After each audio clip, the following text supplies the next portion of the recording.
Welcome to my YouTube channel student academy को स्वागत करुँ। तो प्रथम थर पर चैनल को विजिट करते चैनल को सब्सक्राइब करना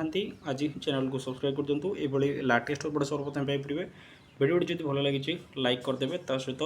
अधिक अधिक मात्रा शेयर करदे। देखो गोटे पटे सरकार घोषणा अंपटे सरकार जहाँकि राजूत चलुची जो थी कि टीचर रिक्रुटमेंट जहाँकि आज पर्यंत त्वरान्वित करना जहाँकि नुआ रिक्रुटमेंट जो कहवा बर्तमान जहाँ भी सब रिक्रुटमेंट होची जोटा कि पूर्व विजेडी आपंकर विजेडी सरकार समय जो फाइल पास होता से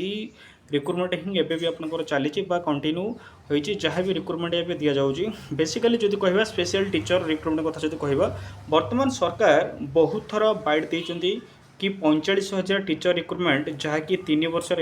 आमे बाहर करूँ जहाँ को जो देखा वर्ष को 15,000 लेखा आपंकर भैकेन्सी पड़ुची आपंकर सबू डिपार्टमेंट मिसिकी आपंकर जो कहवा प्राइमरी कथा कहवा हाई स्कूल कथा कहवा ता सहित जो रही एसएसबी जो हायर एजुकेशन डिपार्टमेंट कथा कहवा संपूर्ण 15,000 रोचे जो देखा कि 29,000 शिक्षक पदवी एवं भी आपंकर खाली पड़ुची जहाँकि सरकार का प्रोत्साहन जे कि आमे 26,000 रिक्रुटमेंट देचु किंतु जदि देखा जिते सब रिक्रुटमेंट आपंकर जाइए जो 26,000 सरकार एवं आपंकर कहते जो जेटीएस आपंकर जानते जो 13,000 रिक्रुटमेंट आपंकर दिगला सेटा आपंकर पूर्व सरकार समय बाहर आपंकर जदि कहवा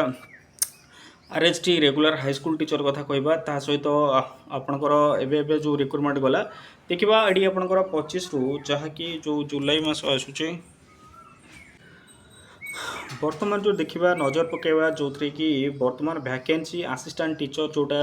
प्राइमरी अपर प्राइमरी अच्छी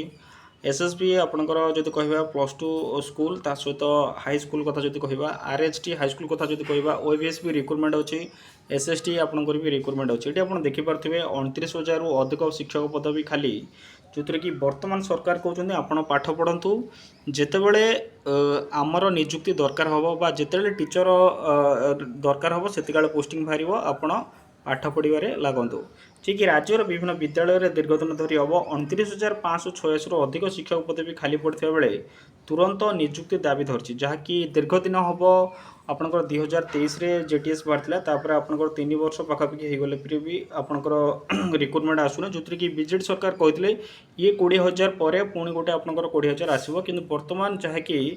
80 ना जो रेगुलर है जो 80 बाहर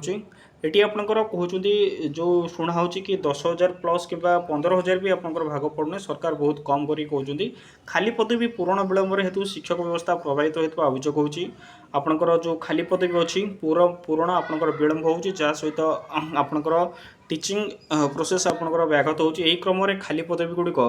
अविलंब पूरण करने और निजुक्ति प्रक्रिया को त्वरान्वित करने दाबी में ओडिशा शिक्षक आशायी संघ जो ओडिशा शिक्षक आशायी संघ अच्छा जून 25 तारिख में राज्यव्यापी आंदोलन करुँच सूचना था उपलब्ध तथ्य अनुसार अनुदान प्राप्त हाईस्कल आपंकर 1652 नूतन अनुदान प्राप्त हाईस्कल 5,538 सरकारी हाईस्कल 8,000 आ सरकारी शिक्षक 15,000 और ओएबीएस आपंकर ओएबीएस 1,831 पदवी खाली रही आप देखिपे कि हाईस्कल रे आपंकर 1652 नूतन अनुदान प्राप्त जो गवर्नमेंट एडेड आउ नॉन एडेड जो रही हाईस्कल 5,538 सरकारी हाईस्कल जो आरएचटी कथा कह 8,000